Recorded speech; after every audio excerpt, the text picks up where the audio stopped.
Hi everyone, आप सभी लोगों के लिए एक खुशखबरी है कि बैंक की तरफ से आपको एक वैकेंसी देखने को मिलने वाला है। सिटी यूनियन बैंक की तरफ से वैकेंसी आउट कर दिया गया है, तो उसी के बारे में यहाँ फुल डिटेल वीडियो कवर करने वाले हैं। तो चलिए यहाँ पर देख लेते हैं कि फॉर्म कैसे फिल किया जाता है। इसके बारे में पूरा डिटेल आपको यहाँ देखने को मिलने वाला है। सबसे पहले नोटिफिकेशन आपको 24/5/2022 को आउट हुआ है।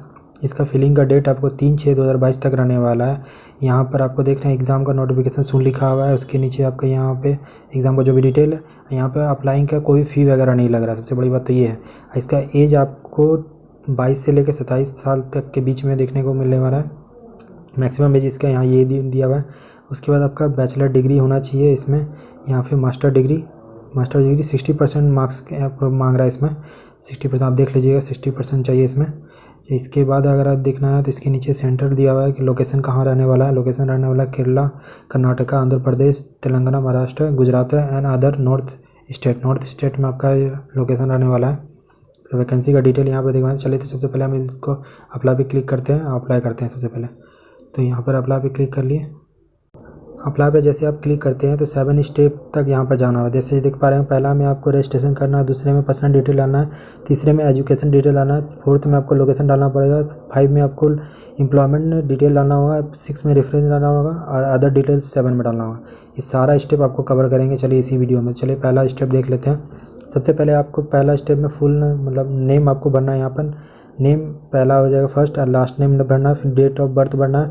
फिर फादर नेम भरना है, फादर का भी नेम का भी फर्स्ट एंड लास्ट नेम भरना है। फादर का डेट ऑफ बर्थ भरना है। फिर ईमेल आईडी आ जाएगा आपका। फिर नीचे आपका मोबाइल नंबर आ जाएगा। फिर अल्टरनेट मोबाइल नंबर अगर आपको डालना है तो डाल सकते हैं, नहीं तो छोड़ भी सकते हैं इसमें। इसके नीचे पैन कार्ड डालना है। फिर आधार कार्ड का नंबर डालना है।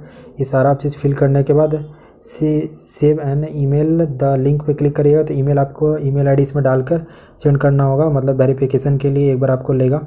इसमें ईमेल आईडी आपको जो भी ईमेल आईडी आपका है उसको यहाँ पे इंटर कीजिएगा। उसके बाद सेंड पे क्लिक करना है। सेंड पे क्लिक करते ही आपको देखिए लिंक इमीडिएटली सक्सेसफुली, मतलब लिंक आपका वेरीफाई हो गया।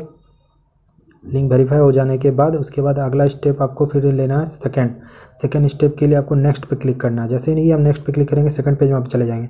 सेकंड पेज पे जैसे ही आप आते हो वहाँ पर आपको सबसे पहले फ़ोटो डालना पड़ेगा। फ़ोटो का देख लीजिए 2 MB तक रहना चाहिए इसका। वो भी JPG में रहना चाहिए या JPG में रहना चाहिए फॉर्मेट में। प्लेस ऑफ बर्थ मतलब कि जहाँ से आपका जन्म हुआ है उस जगह का नाम डालना है। उसके बाद इसके बाद कंट्री डालना है तो नीचे आप इंडिया डाल लीजिएगा। होम स्टेट में आपका जो भी हो स्टेट है, झारखंड, बिहार, ये जो भी चीज़ है आपका वहाँ पे डाल लीजिएगा। उसके नीचे फिर आपको होम टाउन आपका क्या है वो डाल लीजिएगा। मदर टंग में आपका हिंदी हो सकता है, बंगला हो सकता है, इंग्लिश हो सकता है, जो भी चीज़ होगा वो डाल लीजिएगा। जेंडर डाल लीजिएगा। उसके बाद उसके नीचे फिर उसका आपका आ जाएगा कास्ट वाइज OBC होगा, जनरल होगा, जो भी चीज़ आप डाल लीजिएगा। इसके नीचे बस कैटेगरी हो गया, वही कैटेगरी में आ जाएगा ऑप्शन में। फिर उसके बाद परमानेंट एड्रेस होगा। उसके बाद स्टेट डालना है। उसके बाद पिन कोड डालना है उसका। ये सब चीज़ डाल लीजिएगा। कम्युनिकेशन एड्रेस है, परमानेंट एड्रेस आपका अगर सेम रहता है, दोनों रहता है एक ही, तो आपको यस करना है, नहीं है तो नो करना है। फिर उसके नीचे पे आपको डालना पड़ेगा। और वैक्सीन अगर आप दोनों डोज ले चुके हैं तो 2 पे क्लिक कीजिएगा, नहीं तो फिर नीचे आपको क्लिक करना है। स्टार्टिंग से फिर से देख सकते हैं। जैसे पहले फ़ोटो डालना था, उसके नीचे आपका जगह का नाम डालना है, फिर इंडिया डालना है, फिर उसके बाद स्टेट आपका जो भी होगा डाल दीजिएगा, फिर जगह का नाम डालना है, फिर उसके बाद आपका मदर टंग जो भी चीज़ होगा, हिंदी, इंग्लिश जो भी डालना डाल लीजिएगा। उसके बाद जेंडर डालना है। उसके बाद मैरिज मतलब सिंगल है कि नहीं है वो डालना। फिर इसके बाद कास्ट डालना है, हिंदू जैसे डालिए, जो भी चीज़ डालना है आपको। OBC डाल लीजिएगा। फिर उसके बाद कास्ट में उसमें डालिए। परमानेंट एड्रेस आप यहाँ पर डाल लीजिएगा नीचे। इसके नीचे आपको स्टेट डालना है। स्टेट का पिन को आपका घर का पिन कोड जो भी होगा डाल लीजिएगा। कॉरस्पॉन्डेंट एड्रेस जो और परमानेंट एड्रेस सेम होगा तो डाल लीजिएगा। उसके नीचे फिर आपको नेक्स्ट पे क्लिक करना है तो 3rd पेज में आ जाइएगा। 3rd पेज में आने के बाद यहाँ पर आपको मांग रहा है जैसे यहाँ पर कि आपको हाईएस्ट क्वालिफिकेशन आपका क्या है, अंडर ग्रेजुएट है, पोस्ट ग्रेजुएट है, PhD किया हुआ है, जो भी चीज़ किया हुआ है आप सिलेक्ट कर लीजिएगा। उसके नीचे आपको 10th का मार्कशीट का परसेंटेज डालना है। उसके नीचे 10th का ईयर डालना है, आप किस ईयर में आप पासिंग था आपका वो ईयर डालना है। इसके नीचे आपका 12th का भी परसेंटेज डालना पड़ेगा। उसके बाद 12 का परसेंटेज डाल लीजिएगा। उसके बाद आपको नीचे आना है। नीचे इसके बाद 12th का ईयर जो पासिंग ईयर होगा वो डालना है। फिर अंदर ग्रेजुएट डिग्री आप किस चीज़ से की है उसका यहाँ पर नाम चला जाएगा। उसके बाद आपको इसका कोर्स टाइप क्या था, रेगुलर था, पार्ट टाइम था या फिर डिस्टेंस में था, तो ये डाल लीजिएगा। उसके नीचे फिर आपका इसका मतलब किस से रिलेटेड था, साइंस, कॉमर्स, आर्ट्स जो भी चीज़ था। उसके बाद स्पेशलाइजेशन में डाल लीजिएगा। उसके बाद इसके नीचे परसेंटेज हो जाएगा। परसेंटेज डाल लीजिएगा। फिर ईयर आ जाएगा, ईयर के बाद पोस्ट ग्रेजुएट अगर आपका है तो वो डाल लीजिएगा। उसके बाद उसका कोर्स का नाम डालना है, उसके बाद ईयर डालना है, उसके बाद उसका मार्क्स डालना है, परसेंटेज डालना है, ये डाल लीजिएगा। उसके बाद आपका डिप्लोमा सर्टिफिकेट है तो यस करना है, नहीं है तो नो करना है, ये कर लीजिएगा। बैंकिंग फाइनेंस कोर्स अगर आप किए हुए हैं, ये इसमें से कोई है तो सिलेक्ट कीजिएगा, नहीं है तो नो पे क्लिक कीजिएगा। उसके बाद अकाउंटेंट फाइनेंस से अगर किए हुए हैं तो यस, या नहीं तो नो पे क्लिक कीजिएगा। उसके नीचे आपको सर्टिफिकेट डालना है, जैसे पीजी का मांग रहे हैं यहाँ पर, पीएचडी का सर्टिफिकेट, जो भी चीज़ डालना है आप डाल लीजिएगा यहाँ पर। उस सर्टिफिकेट का आपको एक कॉपी डालना पड़ेगा यहाँ पर। उसके बाद लैंग्वेज में आपका चूज़ कर लीजिएगा कौन कौन सा लैंग्वेज है, जैसे हिंदी का आप बोल सकते हैं, लिख सकते हैं, तो वो सब सारा चीज़ 5 लैंग्वेज है उसमें चूज़ कर लीजिएगा सारा चीज़।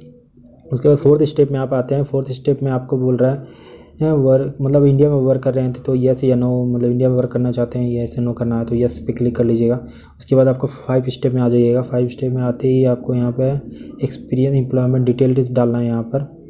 तो जैसे भी हम लोग भी इसमें आए तो अब यहाँ एम्प्लॉयमेंट एक्सपीरियंस में फ्रेशर है तो फ्रेशर डालना पड़ेगा। हैविंग ड्राइविंग लाइसेंस है आपके पास, यस है तो यस कीजिएगा, नहीं तो नो पे क्लिक कीजिएगा। उसके बाद बैंक रिलेशनशिप है, मतलब कि आपको जॉब क्या इमीडिएटली में चाहिए या टाइम टेकिंग रिक्वायर्ड है आपके पास टाइम है तो टाइम रिकॉर्ड में लेगा, नहीं तो इमीडिएटली में डालिएगा।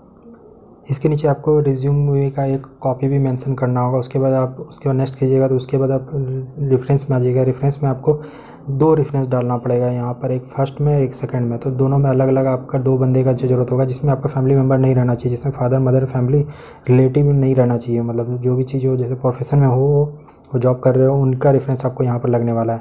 तो आप ऐसे 2 बंदे को जानते हो तो उनका आप डिटेल यहाँ मेंशन कर सकते हैं। उनका ईमेल आईडी लगेगा, फ़ोन नंबर लगेगा, उनका प्रेफरेंस जो चीज़ वो कर रहे हैं उनका नाम या वो प्रेफरेंस में जिस चीज़ में है तो उनका ये डिटेल आपको यहाँ पर फिल करना पड़ेगा। तो आप 2 रेफरेंस देख लीजिएगा, जैसे यहाँ पर देखने सुपरवाइज़र का होगा, टीचर का होगा, फॉर्मर एम्प्लॉय का होगा, जो भी चीज़ होगा तो आप 2 अलग अलग कैटेगरी का आपको चूज़ करना पड़ेगा, 2 रेफरेंस डालना पड़ेगा। तो वो यहाँ पर आपको डाल के उसके बाद नेक्स्ट पे क्लिक कीजिएगा तो आपको 7 स्टेप में आ जाइएगा, जिसमें अदर डिटेल्स डालना है। तो अदर डिटेल्स में आपको CUB में, मतलब बैंक में वर्क का अगर आपके कोई कर रहे हैं तो यस डालना है, नहीं कर रहे हैं तो नो पे क्लिक करना है। उसके बाद अगर प्रोफेशन, मतलब इससे पीछे भी आपने कभी मतलब वर्क किया हुआ है या नहीं किया हुआ है तो यस और नो पे क्लिक करना है। फैमिली मेम्बर आपके अगर कर रहे हैं बैंक में काम तो यस करना है, तो नहीं करना है नो पे क्लिक करना है। उसके बाद ये सब चीज़ें ज़्यादातर ये सब चीज़ रिक्वायर्ड है कि बैंक में आपका कोई बंदा काम कर रहा है कि नहीं कर रहा है, तो आप कर रहा था यस पे क्लिक कीजिए, नहीं कर रहा तो नो पे क्लिक कीजिए, सिंपल था। उसके बाद आप ये फिल कर लीजिएगा। उसके बाद यहाँ पर आ जाता है तो यहाँ पर आपको 2 जगह पर आपको परमिशन के लिए अलाउ मांगेगा तो वहाँ पे कर लेना। फिर यहाँ पे सिग्नेचर आपको यहाँ पर करना पड़ेगा, सिग्नेचर आप कर लीजिएगा। उसके बाद यहाँ यस या नो पे क्लिक करना। फिर उसी तरह बैंक का पूछ रहा था, यस या नो पे क्लिक करेंगे। उसके बाद यहाँ पर आएंगे, अगर रिव्यू में डालना है तो रिव्यू में डाल के आप देख सकते हैं। अगर आपको रिव्यू में आप जान रहे हो कि सब चीज़ सही बढ़े हुए हैं तो आप अप्लाई पे क्लिक कीजिए। जैसे अप्लाई पे क्लिक कीजिएगा तो आपका फॉर्म अप्लाई हो जाएगा। फॉर्म अप्लाई होने के बाद आपको इस टाइप का फॉर्मेट आपको दे, यहाँ पर थैंक यू वगैरह कुछ लिख के आएगा तो आप उसको रीड कर लीजिएगा। जैसे यहाँ पर देख पा रहे होंगे, यहाँ पर आया है थैंक यू फॉर द, ये चीज़ आप देख लीजिएगा सारा चीज़। उसके बाद आपका फॉर्म फिलअप हो गया तो आपको ईमेल पे एक मिल जाएगा मैसेज या कुछ भी नोटिफिकेशन आपको मिल जाएगा वहाँ पर। वीडियो में आप सभी लोगों का बने रहने के लिए थैंक यू सो मच। इसी प्रकार की इन्फॉर्मेटिव वीडियो के लिए चैनल को सब्सक्राइब जरूर कर ले। Thank you so much.